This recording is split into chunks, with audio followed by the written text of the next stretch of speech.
حضرت عائشہ صدیقہ رضی اللہ تعالیٰ عنہ فرماتی ہیں میرے پاس ایک عورت آئی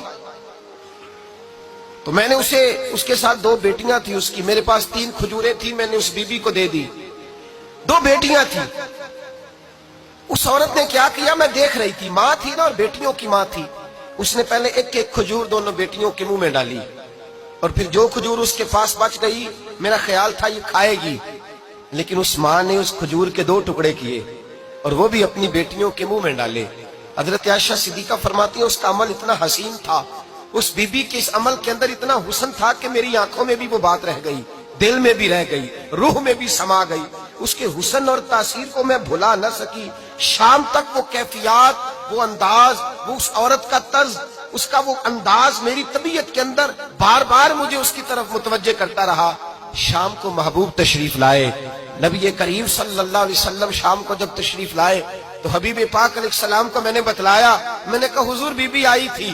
اس کا چہرہ بتا رہا تھا کہ بھوکی ہے، لگ رہا تھا کئی دنوں سے کھانا نہیں کھایا، 3 کھجوریں تھی ہی میرے پاس 3، 2 بیٹیوں کو دے دی، وہ کھا سکتی تھی، لیکن یا رسول اللہ صلی اللہ علیہ وسلم اس نے کھائی نہیں، وہ بھی کھجور 2 ٹکڑے کر کے بیٹیوں میں بانٹ دی ہے۔ حضرت عائشہ کہتی ہے دیر تک حضور میری بات کو سنتے رہے، دیر تک میری طرف دیکھتے رہے، اس تصور کو، بیٹی کے پیار کے اس ذائقے دیر تک محبوب محسوس کرتے رہے، اور پھر فرمایا عائشہ جو دنیا میں بیٹیوں کی وجہ سے آزمایا جائے گا، جب قیامت کا دن آئے گا تو رب اس سے حساب نہیں لے گا، بے حساب ہی جنت میں داخل فرما دے گا۔ اللہ پھر اس سے حساب نہیں لے گا جو بیٹی کے سبب سے آزمایا جائے۔ یعنی حضور نے باپ کو کہا کہ بیٹی کو مصیبت نہ سمجھنا، اگر کبھی اس کے میکے سے جھگڑے کا پیغام بھی آ جائے،